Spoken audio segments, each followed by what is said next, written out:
South ఇండియాలోనే అతి తక్కువ ధరలకి రత్నాలను అందించే ఏకైక సంస్థ 6JVR. నమస్తే, welcome to Suman TV news. నేను మీ సాయి. ప్రశాంత్ కిషోర్ ఈ పేరు మనందరికీ తెలిసిందే. గతంలో వ్యూహకర్తగా ఉంటూ 2019 ఎన్నికలకు ముందు ఏపీలో వైసీపీకి వ్యూహకర్తగా ఉండి ఆయన చేసినటువంటి కార్యక్రమాలు, వ్యూహకర్తగా దేశవ్యాప్తంగా ఆయన సాధించినటువంటి పాపులారిటీ కూడా మనందరికీ తెలిసిందే. ఆ తర్వాత ప్రస్తుతానికి ఇప్పుడు పొలిటికల్ ఎంట్రీ ఇచ్చి ఒక పార్టీ స్థాపించి కొనసాగుతున్న అతను తాజాగా ఆంధ్రప్రదేశ్ ఎన్నికలకు సంబంధించి కొన్ని కీలకమైనటువంటి వ్యాఖ్యలు చేయడం జరిగింది. ప్రస్తుతం ఉన్నటువంటి జగన్ ప్రభుత్వం పైన ఆయన చేసిన కామెంట్స్, అదేవిధంగా దక్షిణాది రాష్ట్రాలపైన ఆయన ఇచ్చినటువంటి అంచనాలపైన తీవ్ర చర్చనీయాంశంగా మారినటువంటి పరిస్థితి. దీనికి సంబంధించి మాట్లాడదాం. ఆయన ఏ అంచనాలతో ఏ ప్రిడిక్షన్ తోటి ఈ రకమైనటువంటి వ్యాఖ్యలు చేశారో మాట్లాడదాం. మనతో పాటు Suman TV news chief editor Keshav గారు ఉన్నారు. సార్ నమస్తే. నమస్తే. సో ప్రశాంత్కి సార్ ఇప్పుడైతే వ్యూహకర్త కాదు, పూర్తిగా ఒక పొలిటీషియన్ అయినా కూడా ఆయన ఇప్పటికీ వివిధ రాష్ట్రాల్లో ఉన్నటువంటి పరిస్థితులను అంచనా వేసి ఏ పార్టీ అధికారంలోకి వస్తుంది, ఎవరికి గెలుస్తారనేటువంటి విషయాన్ని తాజాగా ప్రస్తావిస్తున్నారు. సో వీటిని ఇంకా నమ్మేటువంటి అవకాశం ఉందా? గతంలో వ్యూహకర్త కానీ ఇప్పుడు రాజకీయ నేత కాబట్టి ఇప్పుడు చెప్తున్నటువంటి ఆయన మాటలని 100% అక్యురేసీగా చూడాల్సిన అవసరం ఉందా? ప్రశాంత్ కిషోర్ వ్యూహకర్త కాదు కానీ ఇప్పుడు ప్రచారకర్త. ఎవరికి ప్రచారం చేస్తున్నారు అనేది ఆయనకే తెలియాలి. ఎందుకంటే లాస్ట్ టైం ఇక్కడ ఇండియన్ ఎక్స్ప్రెస్ కాన్క్లేవ్ జరిగినప్పుడు అనుకుంటా హైదరాబాద్లో కొన్ని స్టేట్మెంట్స్ ఇచ్చారు.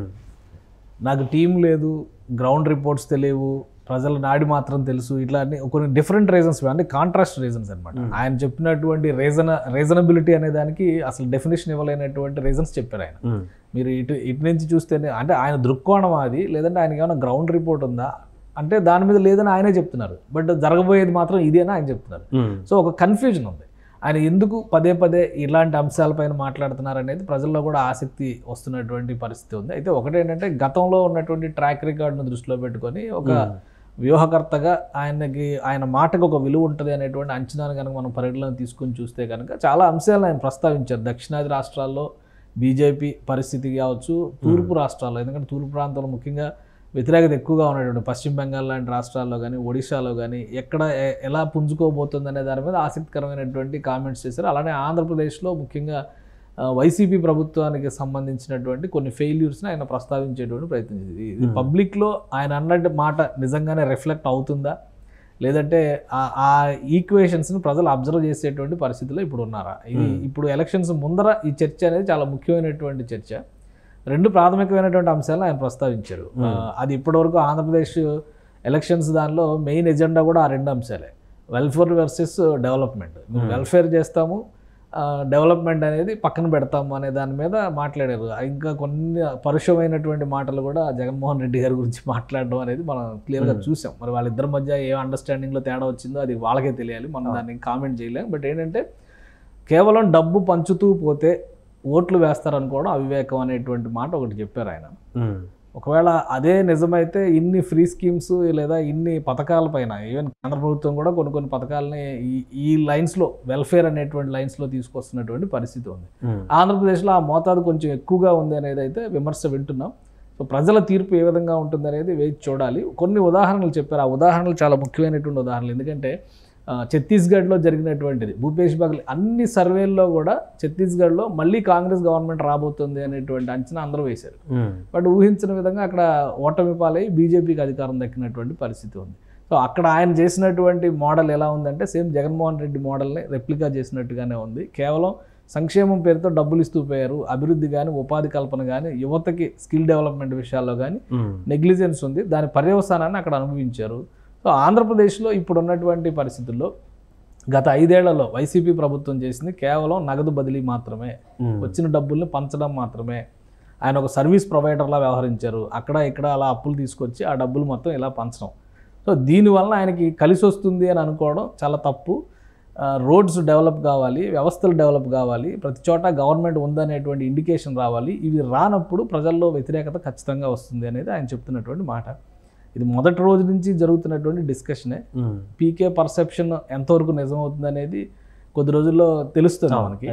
బట్ ఇప్పుడు ఈయన ఇచ్చినటువంటి స్టేట్మెంట్స్ మాత్రం విపక్షానికి, ముఖ్యంగా విపక్షానికి పాజిటివ్గా కనిపిస్తున్నటువంటి స్టేట్మెంట్స్గా అయితే మనం చూడాల్సి ఉంటుంది. ఇంకొకటి సార్, దాని ప్రధానంగా ఆయన ఏ రాష్ట్రం గురించి మాట్లాడినా ఎప్పుడు మాట్లాడినా కూడా ఇండైరెక్ట్గా అయితే బీజేపీకి పాజిటివ్గా మాట్లాడినట్టే కనపడుతుంది. అంటే పూర్తిగా దాన్ని భుజాన్ని వేసుకోకపోయినా కూడా ఫేవర్గా మాట్లాడినట్టు కనపడుతుంది. అంటే దాంట్లో మర్మం ఏంటి? ఇన్ ఫ్యూచర్లో బీజేపీతో పొత్తు కోసం ఆయన తహతలాడుతున్నాడా, వాళ్ళతో క్లోజ్గా మూవ్ అవ్వడానికి ఆలోచన చేస్తున్నాడా?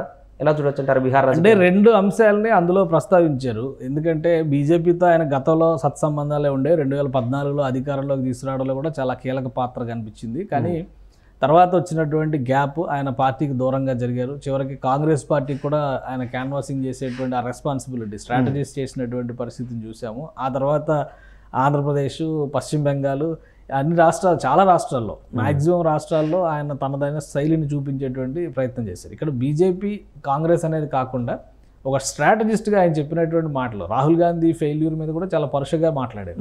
ఈసారి ఓడిపోతే ఒక బ్రేక్ తీసుకోవాల్సిన అవసరం ఉంది అనేటువంటిది ఆయన ఉపయోగించినటువంటి పదం. అంటే ఏంటి, రాహుల్ గాంధీ ఈసారి ఓడిపోతారనేది కన్ఫర్మ్ చేసేసారు. బయట వ్యక్తులకు ఛాన్స్. బీజేపీని పాజిటివ్గా అనేటువంటి మాట అంటే 370 సీట్లు రావని చెప్తున్నారు ప్రశాంత్ కిషోర్. లాస్ట్ టైం 303 సీట్లు వచ్చినాయి, దానికంటే ఓ 4-5 సీట్లు మెరుగుపడవచ్చు, కానీ 370 రాదు బీజేపీకి అనేది ఆయన చెప్పింది. సో అది బీజేపీకి పాజిటివ్ అనుకోవాలా, నెగిటివ్ అనుకోవాలా మనం. ఇంకోటి ఏంటంటే తెలంగాణలో బీజేపీ నంబర్ 1-2 పొజిషన్స్లో ఉంటుంది అన్నారు.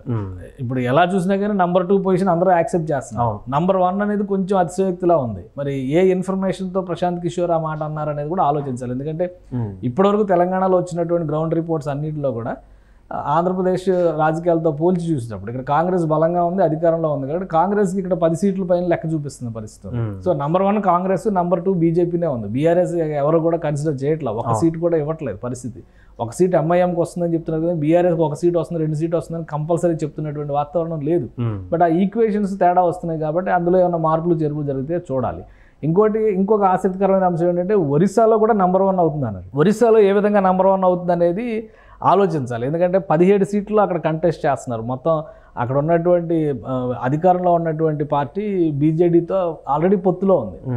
సో అక్కడ నంబర్ 1 అవడం అంటే బీజేడీ కంటే ఎక్కువ సీట్లు గెలవాలి, స్ట్రైకింగ్ రేట్ ఎక్కువ ఉంటుంది అంటారు. ఈ పదం పవన్ కళ్యాణ్ కూడా ఉపయోగించారు. 98% స్ట్రైకింగ్ రేట్ అంటే ఫస్ట్ డేనే చెప్పాడు ఆయన. కాబట్టి ఇక్కడ స్ట్రైకింగ్ రేట్ ఈక్వేషన్ ప్రకారం నిజంగానే బీజేడీ కంటే బీజేపీ ఎక్కువ సీట్లు గెలుస్తుంది అనేది ఒక ఆసక్తికరమైనటువంటి అంశం. ఇంకోటి, తమిళనాడులో డబుల్ డిజిట్ పర్సంటేజ్ పెరుగుతుంది అసలు. తమిళనాడులో ఇప్పటివరకు బీజేపీకి అంత ఆశించినంత విజయాలు లేవు, అసలు ఎంట్రీ లేదు, చట్టసభలో ఎంట్రీ లేదు, ఎక్సెప్ట్ పాండిచ్చేరిని మినహాయించి చూస్తే. అది కేంద్రపాలిత ప్రాంతం కోటాలోకి వస్తుంది కాబట్టి అసెంబ్లీలో కూడా ఎవరిని గెలిపించుకున్నటువంటి దాఖలాలు లేవు. కానీ ఈసారి అన్నామలై పాదయాత్ర వలన కావచ్చు, అలానే నరేంద్ర మోడీ పరిపాలన అంశాన్ని తీసుకురావచ్చు, ఇప్పుడు కొత్తగా శ్రీలంక వర్సెస్ తమిళనాడు విషయాల్లో ఆ దీవులపైన జరుగుతున్నటువంటి గొడవ పొలిటికల్గా కొంత మైలేజ్ ఇచ్చే అవకాశం ఉంటుంది అంటారు. ఇవన్నీ ఈక్వేషన్స్ని చూస్తే, ప్లస్ ఇంకోటి ఏంటంటే అన్నా డిఎంకే పార్టీ అక్కడ బలహీన పడిపోవడం, ఎండిఎంకే విజయకాంత్ చనిపోవడం, కొత్తగా పార్టీ పెట్టినటువంటి విజయ్ ఇప్పుడు ఈ ఎన్నికలకు మాత్రం పోటీలో లేకపోవడం, అసెంబ్లీ ఎన్నికలకే నేను వస్తానని చెప్పడం, ఇవన్నీ కలిసి వచ్చేటువంటి అంశాలు. ఇంకోటి, కమల్ హాసన్ కూడా ఈసారి పోటీ చేయట్లా, డిఎంకేకి మద్దతు ఇస్తున్నారు. ఆయన రాజ్యసభ సీట్ తీసుకోవడానికి అగ్రిమెంట్ చేసేసుకున్నాడు ఆల్రెడీ. సో అక్కడ పోటీ లేదు, డిఎంకే వర్సెస్ ఆల్ అన్న ఈక్వేషన్ ఉంది. అక్కడ స్పేస్ క్రియేట్ చేసుకుంటుంది కాబట్టి డబుల్ డిజిట్ పర్ఫార్మెన్స్లోకి వస్తుంది అని చెప్పాను. సో ఈ లెక్కల ప్రకారం చూస్తే బీజేపీ వేవ్ ఎలా ఉంది దేశవ్యాప్తంగా అనేది అనలైజ్ చేశారు. ఇంకోటి, పశ్చిమ బెంగాల్ విషయం కూడా, పశ్చిమ బెంగాల్లో నంబర్ 1 అవ్వచ్చు అంటున్నారు. అంటే లోక్సభ ఎలక్షన్స్లో పశ్చిమ బెంగాల్లో 42 ఎంపీ సీట్లు ఉన్నాయి. అంటే మన ఉమ్మడి ఆంధ్రప్రదేశ్కి ఎన్ని సీట్లు, అక్కడ అన్ని సీట్లు ఉండేవి. ఇప్పుడు లోక్సభ ఎలక్షన్స్లో నంబర్ 1 అవడం అంటే అధికారంలో ఉన్నటువంటి తృణమూల్ కాంగ్రెస్ని కూడా పక్కకు నెట్టడం. సో ఎంతవరకు పాసిబిలిటీ ఉంటుంది అనేది చూడాలి. ఈ అంశాలన్నింటినీ దృష్టిలో పెట్టుకునే ఎన్డీఏ కూటమిని బలోపేతం చేసుకుంది బీజేపీ. ఎప్పుడో వదిలేసిన బీజేడీని తెచ్చుకుంది. అలానే జేడీఎస్ని కొత్తగా కర్ణాటకలో కూడా జేడీఎస్ని మిత్రపక్షంగా మార్చుకుని వాళ్ళకి 3 సీట్లు ఇస్తున్నారు. మొత్తం 28 సీట్లు ఉన్నాయి అక్కడ. 3 సీట్లు జేడీఎస్ కంటెస్ట్ చేస్తుంది, 25 సీట్లు బీజేపీ కంటెస్ట్ చేస్తుంది. అంటే ఇవన్నీ ఎందుకు తెచ్చుకున్నారంటే 400 టార్గెట్ కోసం. ఈయన చెప్పిన దాని ప్రకారం వీళ్ళు 370 రీచ్ అవ్వలేరంటే అక్కడ 400 కూడా రీచ్ అవ్వడం కష్టంగా ఉంది. ప్లస్ మిత్రపక్షాల కంటే బీజేపీకి ఎక్కువ సీట్లు వస్తున్నాయి అనేటువంటి మాట చెప్తున్నారు. ఒడిశాలో బీజేడీకి ఎక్కువ సీట్లు వస్తాయి అంటున్నారు. సో అటు బెంగాల్లో కూడా అలాంటి పరిస్థితి ఉందంటున్నారు. ఇవన్నీ చూసినప్పుడు ఏంటంటే బీజేపీ బలపడుతుంది, ఇతర పక్షాలన్నీ కూడా బలహీనపడుతున్నటువంటి సంకేతాలు ఉన్నాయి. ఇది దేశ రాజకీయాల్లో ఎలాంటి పరిణామం, ఏం జరగబోతుంది భవిష్యత్తు అనే దానికి ఒక సంకేతంగా మనం ఆలోచించాల్సినటువంటి అంశం. 100% ఇవే జరుగుతాయని కాదు, కాకపోతే ఒక స్ట్రాటజిస్ట్గా గత 10 ఏళ్ల ట్రాక్ రికార్డుని చూసిన తర్వాత పీకే చెప్పే మాటలకు కొంత వాల్యూ ఉంటుంది. ఆ వాల్యూ ముఖ్యంగా ఆంధ్రప్రదేశ్లో అయితే ఆయన 2019లో పూర్తిగా ఆంధ్రప్రదేశ్ ప్రాంత ప్రజలు కానీ ఆ ఏరియాలన్నింటినీ కూడా తను దగ్గర నుండి కనుసన్నల్లో చూసినటువంటి పరిస్థితి కాబట్టి ఆయన మాట్లాడిన దానికి కొంత వాల్యుబుల్ ఉండేటువంటి అవకాశం. ఆంధ్రప్రదేశ్లో ఇప్పుడు జరుగుతున్నటువంటి అరాచకాలు అనేటువంటి మాట ఎందుకు ఉపయోగిస్తున్నారంటే అరాచకాలని ఏవైతే వీళ్ళందరూ కోట్ చేస్తున్నారో వాటన్నిటికీ ఆద్యుడు ప్రశాంత్ కిషోర్. వీళ్ళే చెప్పారు, అందరూ విపక్ష నేతలు అందరూ ఒప్పుకున్నటువంటి మాట. కులాల పరంగా కానీ, మతాల పరంగా కానీ, ప్రాంతీయంగా కానీ, అలానే వర్గాల పరంగా కూడా ఆయన తీసుకొచ్చినటువంటి చిచ్చే ఆంధ్రప్రదేశ్ని ఒక అలజడి స్టేట్ కింద మార్చేసింది అనేటువంటి విమర్శ చేశారు. ఇప్పుడు అదే ఆంధ్రప్రదేశ్ మీద ఆయన కంప్లీట్ డిఫరెంట్ స్ట్రాటజీ, అంటే నేను ఆ రోజు క్రియేట్ చేసిన పరిస్థితి వేరు, జగన్మోహన్ రెడ్డి దాన్ని మలుచుకున్న విధానం వేరు అన్న రీతిలో ఆయన మాట్లాడుతున్నారు. నిజంగానే అంత గ్యాప్ వచ్చిందా ఇద్దరి మధ్య, లేదు ఇందులో కూడా ఏమైనా స్ట్రాటజీ ఉందా అనేది మనం అప్పుడే చెప్పలేం. కానీ ఒకటైతే ఏంటంటే ఆంధ్రప్రదేశ్ ప్రజల్లో కూడా ఆలోచించాల్సినటువంటి అంశం ఏంటంటే కేవలం సంక్షేమం మాత్రమే అభివృద్ధిని కానీ లేదా ప్రశాంతమైన జీవనాన్ని కానీ అందిస్తుంది అనుకోవడం పొరపాటు, అవివేకం. జగన్మోహన్ రెడ్డి అధికారంలోకి వచ్చినా, చంద్రబాబు నాయుడు అధికారంలోకి వచ్చినా పక్క రాష్ట్రం నుంచి కొల్లగొట్ట బంగాళాఖాతంలో తవ్వి తీసుకొచ్చి నిధులను పంచిపెట్టరు. మనం కట్టే డబ్బుల్ని మన జేబులోంచి తీసుకునేటువంటి మొత్తాలని పంచిపెట్టేటువంటి పరిస్థితి ఉంటుంది. 10 మంది పనిచేసే వాళ్ళు ఉండి 90 మంది తినేవాళ్ళు ఉంటే కనుక ఏ రాష్ట్రం అయినా కానీ నాశనం అయిపోవడం ఖాయం. ఇప్పుడు ఆంధ్రప్రదేశ్లో జరిగినటువంటి సంక్షేమం అంతా అప్పుల మీద, అక్కడక్కడ వచ్చినటువంటి గ్రాంట్ల మీద, అభివృద్ధికి వచ్చినటువంటి నిధుల మళ్లింపు మీద జరిగినటువంటి సంక్షేమం. కేవలం ఈ 5 ఏళ్ల కోసం ఫండింగ్ చేసి, ఈ 5 ఏళ్ల కోసం ఇన్వెస్ట్మెంట్ చేసి, ఇంకొక 5 ఏళ్ల కాలాన్ని కొనుక్కున్నట్టుగా ప్రభుత్వంలో అనుసరించినటువంటి విధానాలు, పద్ధతులు కొన్ని నడిచినాయి అనేటువంటిది వాస్తవం. చాలామంది ఎకానమిస్టులు కూడా ఈ విశ్లేషణ చేశారు. అదృష్టవశాత్తు దురదృష్టవశాత్తు కరోనా వచ్చింది కాబట్టి దేశవ్యాప్తంగా ఆర్థికంగా కొంత గ్రోత్ స్తంభించినటువంటి తరుణంలో ప్రజల చేతికి నేరుగా లబ్ధి చేకూరడం వల్ల ఆంధ్రప్రదేశ్లో ఇప్పటికీ ఉన్నటువంటి తలసరి ఆదాయ వ్యవస్థలు కావచ్చు, అలానే హ్యూమన్ డెవలప్మెంట్ ఇండెక్స్లు కావచ్చు కొంత మెరుగ్గా ఉన్నాయి అనేటువంటి మాట మాత్రమే చెప్తున్నారు. ఇదే తరహా కనుక మళ్ళీ కంటిన్యూ అయితే రాష్ట్రం దివాలా అంచులకు వెళ్తుంది అనేది ప్రతి ఒక్కరూ చెప్తున్నటువంటి మాట, ముఖ్యంగా ఆర్థికవేత్తలు చెప్తున్నటువంటి మాట. ఇప్పుడు ఈయన చెప్పినటువంటి అంశాలు ఏంటంటే నిన్న మొన్నటి వరకు సంక్షేమ పథకాలకు సూత్రధారి, పాత్రధారి, దాన్ని ఏ విధంగా ప్రజల్లోకి తీసుకెళ్లాలని చెప్పింది కూడా ఈయనే. ఇప్పుడు కేవలం సంక్షేమమే చేయడం వల్ల రాష్ట్రం నష్టపోతుంది అన్నారు. మరి ఈయన ఇచ్చినటువంటి అస్త్రాన్ని దుర్వినియోగం చేసింది జగన్మోహన్ రెడ్డి, లేదా ఈయన ఆయన చేత దుర్వినియోగం చేయించినాక ఈ మాటలన్నీ చెప్తున్నారు అనేది ప్రజలు ఆలోచించుకునేటువంటి సమయం అయితే ఇప్పుడు ఉంది. ఇంకా ఫైనల్గా ఈయన చెప్పినటువంటి మాటలకి విలువ లేదంటూనే వైసీపీ నేతలు నిన్న ఆయన చేసినటువంటి వ్యాఖ్యలకు పూర్తిగా కౌంటర్ ఇస్తూ చాలా మంది కూడా విపరీతమైనటువంటి విమర్శలు కూడా చేస్తున్నారు. వైసీపీ నేతల్లో ఒక విపరీతమైన ఆందోళన ఉంది. ఏమైనా జరగవచ్చు, వస్తున్నటువంటి కొన్ని ఫీడ్బ్యాక్ల పరంగా చూస్తే అధికారం చేజారొచ్చు అనే సంకేతాలు కూడా కనిపిస్తున్నాయి. అంత 50-50 ఉంది. ఏదో వీళ్ళకి పక్కగా వస్తుంది, వాళ్ళకి పక్కగా పోద్ది అనేటువంటి సంకేతాలు 50-50 ఉంది. కాబట్టి ఎవరు ఇంత ఒక వేసమెత్తు అటు వేసినా కానీ ఆ తూకం మారేటువంటి ప్రమాదం ఉంటుంది అనేటువంటి ఆందోళన చాలా స్పష్టంగా వైసీపీ నాయకుల్లో ఉంది. అందుకనే ప్రశాంత్ కిషోర్ విషయంలో కూడా ఎక్కడా కూడా ఆ స్పేస్ ఇవ్వకుండా గట్టిగా స్ట్రాంగ్ కౌంటర్ ఇచ్చేటువంటి ప్రయత్నం వైసీపీ నాయకులు చేస్తున్నారు. ఎందుకంటే అధికారాన్ని కాపాడుకోవడం కోసమే ఫైనల్గా వాళ్ళు చేసేటువంటి ప్రయత్నం అయినా అధికారాన్ని రాబట్టుకోవడం చేసేది విపక్షం చేసేటువంటి ప్రయత్నం.